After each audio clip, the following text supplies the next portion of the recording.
Sabah alaikum, salam alaikum, bonjour, Azouf Laoul. Alors, cette vidéo a pour objectif de mettre en avant un petit peu quelques notions du système d'information géographique, ce qui est très important avant de faire toute pratique sur un logiciel. Je vais essayer de faire vite.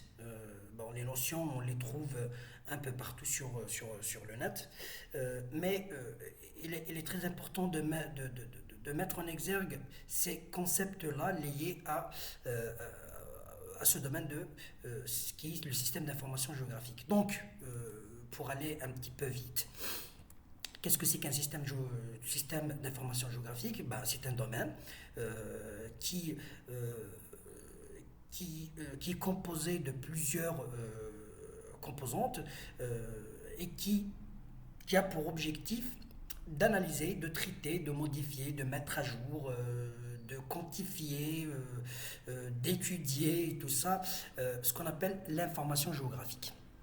Donc, en tout, ces composantes, elles sont matérielles, comme les ordinateurs, les serveurs, les appareils mobiles, les imprimantes et tout ça. Bon, les logiciels, ce que vous avez, les QG, par exemple QGIS, ArcGIS, les FME pour le data analyst. Bon, l'utilisateur, celui qui maîtrise ce genre de choses. Les méthodes qui sont à l'origine, qui existaient à l'origine et qui sont aussi développées au fur et à mesure que ce domaine évolue. Donc on a la cartographie numérique, l'analyse spatiale, la gestion et stockage et tout ça et tout ça et tout ça. Et nous avons la donnée.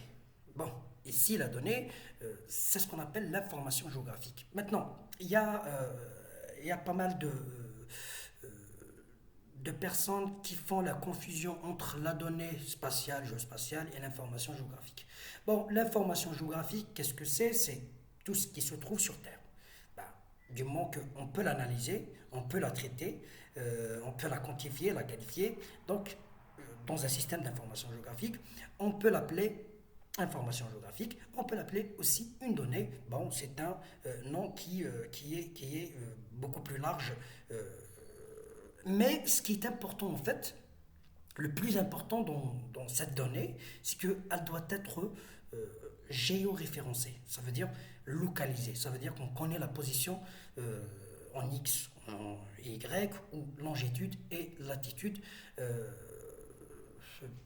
dans un système référentiel et tout ça et tout ça. Bon, on va en parler plus tard. Donc, cette donnée,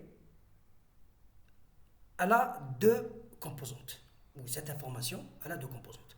Bon, vous avez la composante géométrique et vous avez la composante sémantique. Alors, pour faire simple, nous prenons ici ArcGIS Desktop, ArcMap. Nous avons l'information route. Bon, vous avez sa géométrie qui est linéaire. Et vous avez ces données sémantiques ou attributaires sous forme de tableau, comme le nom, le type. Bon, on peut ajouter d'autres, comme par exemple la largeur, la longueur, la vitesse maximale, ainsi de suite, et ainsi de suite. Bon, tout dépend de la disponibilité de ces attributs. Mais en général, c'est-à-dire pour résumer le tout, l'information géographique a un aspect ou une façade géométrique qu'on peut avoir comme un polygone, c'est-à-dire une surface, comme une forêt par exemple, comme une commune par exemple. Nous avons aussi linéaire, c'est-à-dire comme une route, les rivières par exemple. Et on a ce qu'on appelle des points ou une symbologie. Bon, la géométrie en points, elle est pratiquement dépendante de ce qu'on appelle l'échelle spatiale. Donc, si on prend par exemple une forêt, à une échelle par exemple de 1 millionième, ça veut dire que cette forêt, géométriquement, réellement, elle est comme une surface, mais on n'arrive pas à la visualiser comme une surface à cette échelle. Donc on va essayer de mettre un point, un symbole, comme par exemple un arbre. Tandis que à une échelle par exemple de 1,25 millième, on va dire, 1,25 millième, c'est-à-dire que l'échelle, enfin la visibilité de l'information forêt est visible autant que géométrie polygonale, c'est-à-dire surfacique. Donc, ce qui nous permet de la cartographier ou la visualiser comme étant une surface. Donc, cette géométrie en point ou un symbole, elle est beaucoup plus dépendante de l'échelle de visualisation et de représentation. Voilà. Autre chose, une autre notion ou un autre concept en système d'information géographique, c'est cette représentation de l'information géographique. Donc, comment représenter une information ou une donnée dans un système d'information géographique. Bon, on a en fait deux modes. Il y a le mode vecteur, qui est ici par exemple, c'est-à-dire c'est une représentation plutôt cartographique qui permet de dessiner l'information, ce qui me permet aussi de la modifier.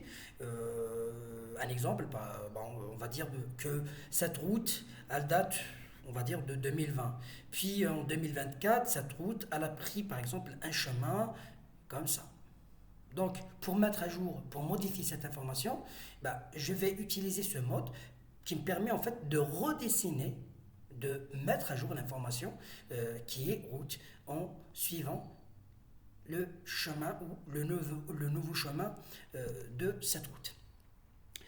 Il y a le mode raster qui est aussi très important. Bon, le mode raster, ça veut dire, c'est un format où la composante principale de ce format, ce sont des pixels. Donc, c'est une grille en matrice, en pixels. Bon. Ce qui est très intéressant à savoir, c'est qu'il y a une interaction entre les deux. Comme par exemple, on va dire la cartographie. Pour par exemple cartographier numériquement par exemple des informations, je vais utiliser une image satellitaire qui est un raster et comme un fond de source. Ce que je peux faire ici par exemple en ajoutant un fond de carte par exemple d'une région, je vais faire ici en utilisant l'imagerie par exemple. Ce qui va permettre en fait de visualiser une région en format image et à partir de ce format par exemple, regardez, à partir de ce format par exemple, je vais essayer de visualiser par exemple ces routes là et je vais par exemple dessiner, digitaliser, vectoriser si vous voulez cette route en utilisant le mode vecteur. Bon, on va essayer de parler en détail de ces deux modes plus tard. Alors, voilà. Maintenant, il y a autre chose aussi importante que les autres concepts, c'est la géodésie. Alors, pour quelqu'un qui fait du système d'information géographique, c'est-à-dire il l'utilise souvent pour les professionnels, mais aussi pour les étudiants. Et la notion de la géodésie est très importante dans ce domaine-là. Alors, on a dit que l'information géographique doit être géoréférencée, localisée. Voilà. Donc, il faut avoir des notions de base. Je ne dis pas repoussées, mais il faut comprendre certaines choses, comme par exemple la référence spatiale, c'est-à-dire le système de projection, le système géodésique, comment par exemple géoréférencier une carte qui à la base ne l'est pas.